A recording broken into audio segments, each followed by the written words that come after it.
Hi guys, எல்லோருக்கும் வணக்கம். நான் உங்கள் முருகேசன். இந்த ஒரு வீடியோ பதிவில் நம்ம எதை பற்றி பார்க்க போகிறோம் அப்படின்னா பிஎஸ்எஃப்.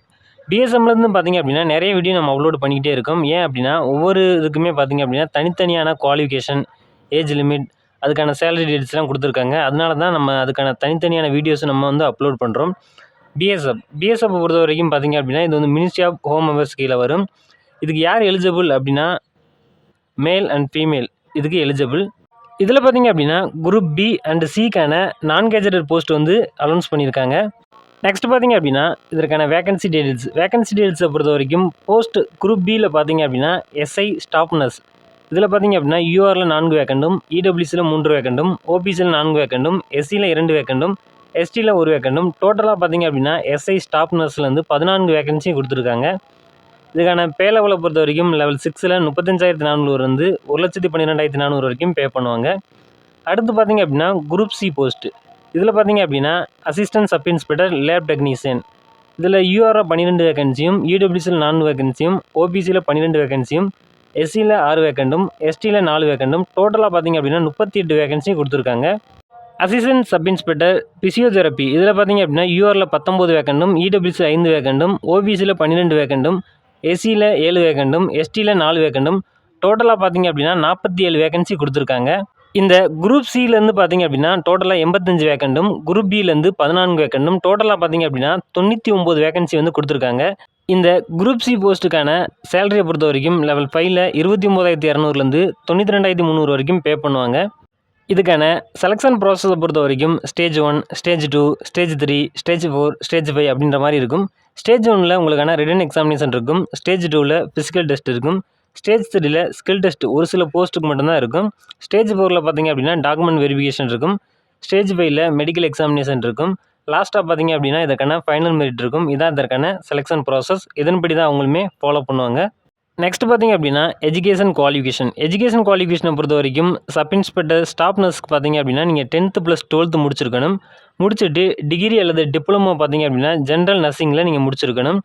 முடிச்சுட்டு ஜென்ரல் நர்ஸ் அண்டு மிட்வைஃபில் நீங்கள் வந்து ரெஜிஸ்ட்ரேஷன் பண்ணியிருக்கணும். டிசரபிள் குவாலிஃபிகேஷனை பொறுத்த வரைக்கும் அந்த ஃபீல்டில் உங்களுக்கு எக்ஸ்பீரியன்ஸ் இருக்கணும் அப்படின்றத மென்ஷன் பண்ணியிருக்காங்க. அடுத்து பார்த்தீங்க அப்படின்னா assistant sub inspector lab technician இதுக்கு நீங்கள் 10th + 12th முடிச்சிருக்கணும். முடிச்சுட்டு டிப்ளமோ பார்த்தீங்க அப்படின்னா மெடிக்கல் லேபரேட்டரி டெக்னாலஜியில் நீங்கள் கம்ப்ளீட் பண்ணியிருக்கணும். அப்படி கம்ப்ளீட் பண்ணியிருந்தீங்க அப்படின்னா மட்டும்தான் இதுக்கு எலிஜிபிள். நெக்ஸ்ட் பார்த்தீங்க அப்படின்னா அசிஸ்டன்ட் சப் இன்ஸ்பெக்டர் ஃபிசியோதெரபிஸ்ட் இதுக்கு பார்த்தீங்க அப்படின்னா நீங்கள் 10th + 12th வந்து கம்ப்ளீட் பண்ணியிருக்கணும். சயின்ஸ் சப்ஜெக்டில் நீங்கள் 12th வந்து கம்ப்ளீட் பண்ணியிருக்கணும். கம்ப்ளீட் பண்ணிவிட்டு டிகிரி அல்லது டிப்ளமோ பார்த்தீங்க அப்படின்னா ஃபிசியோதெரப்பியில் நீங்கள் கம்ப்ளீட் பண்ணியிருக்கணும்.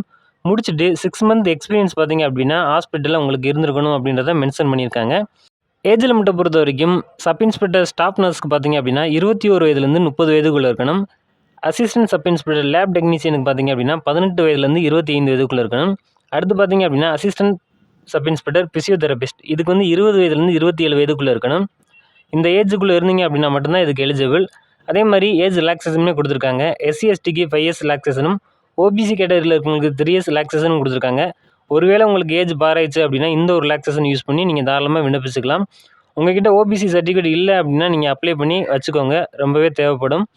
நெக்ஸ்ட் பார்த்தீங்க அப்படின்னா ஃபிசிக்கல் ஸ்டாண்டர்டை பொறுத்த வரைக்கும் sub inspector staff nurse, assistant sub inspector lab technician and physiotherapist எல்லாத்துக்குமே பார்த்தீங்க அப்படின்னா ஹைட்டை பொறுத்த வரைக்கும் மேலுக்கு 165 சென்டிமீட்டர் இருக்கணும், ஃபீமேலுக்கு 150 சென்டிமீட்டர் இருக்கணும்.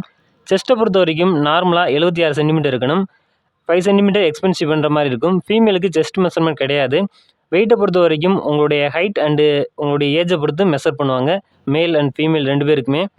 நெக்ஸ்ட் பார்த்தீங்க அப்படின்னா ஃபிசிக்கல் எஃபிஷியன்ட் டெஸ்ட்டை பொறுத்த வரைக்கும் ரன்னிங் பார்த்தீங்க அப்படின்னா மேலுக்கு 1.6 கிலோமீட்டர் ரன்னிங்கை 7 minutes கம்ப்ளீட் பண்ணுற மாதிரி இருக்கும். இதே இது ஃபீமேல் பார்த்தீங்க அப்படின்னா 800 மீட்டர் ரன்னிங்கை 5 minutes கம்ப்ளீட் பண்ணுற மாதிரி இருக்கும். லாங் ஜம்பை பொறுத்த வரைக்கும் மேலுக்கு வந்து 11 feet கொடுப்பாங்க, உங்களுக்கு 3 சான்சஸ் வந்து கொடுப்பாங்க. ஃபீமேலுக்கு 8 feet கொடுப்பாங்க, இதில் 3 சான்சஸ் இருக்குது. ஹை ஜம்பை பொறுத்த வரைக்கும் 3.5 feet வந்து தாண்டணும் மேல் வந்து. இது ஃபீமேல் பார்த்தீங்க அப்படின்னா 2.5 feet வந்து தாண்டுற மாதிரி இருக்கும். 2 பேருக்குமே பார்த்தீங்க அப்படின்னா 3 சான்சஸ் இருக்குது. இந்த எல்லா குவாலிஃபிகேஷன்லையும் நீங்கள் எலிஜிபிள் ஆனீங்க அப்படின்னா மட்டும்தான் நீங்கள் நெக்ஸ்ட் ஸ்டேஜுக்கு போக முடியும். இந்த மாதிரி எஜுகேஷன் குவாலிஃபிகேஷனில் இருக்க உங்களுடைய ஃப்ரெண்ட்ஸ் உங்களுக்கு தெரிஞ்சால் நீங்கள் அதுக்கு அவங்களுக்கு வந்து ஷேர் பண்ணி விடுங்க, அவங்களுக்கும் பயனுள்ள தகவலாக அமையட்டும்.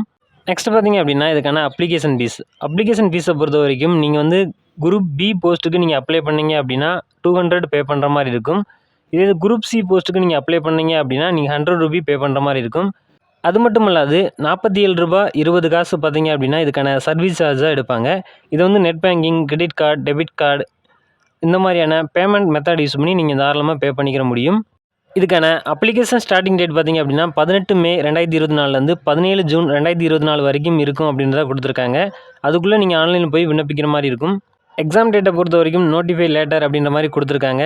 இந்த வெப்சைட்டுக்கான லிங்க் எல்லாமே பார்த்தீங்கன்னா நம்மளுடைய வாட்ஸ்அப் அண்டு டெலகிராமில் கொடுக்குறேன். அதேமாதிரி நம்மளுடைய வாட்ஸ்அப் அண்டு டெலகிராமில் லிங்க் வந்து டிஸ்கிரிப்ஷனில் கொடுத்துருக்கேன். மறக்காமல் ஜாயின் பண்ணிக்கோங்க. இது போன்ற தகவலை நீங்கள் தொடர்ந்து தெரிஞ்சுக்கணும் அப்படின்னா நம்மளுடைய சேனலை மறக்காமல் சப்ஸ்கிரைப் பண்ணிக்கோங்க. இன்னும் பிஎஸ்எஃப்லேருந்து ஒரு சில போஸ்ட்டுக்கான இன்னும் இன்ஃபர்மேஷன் நான் இன்னும் கொடுக்கல. அதை அடுத்தடுத்த வீடியோக்குள்ளே பார்த்துடலாம். ஜெய்ஹிந்த். நன்றி, வணக்கம்.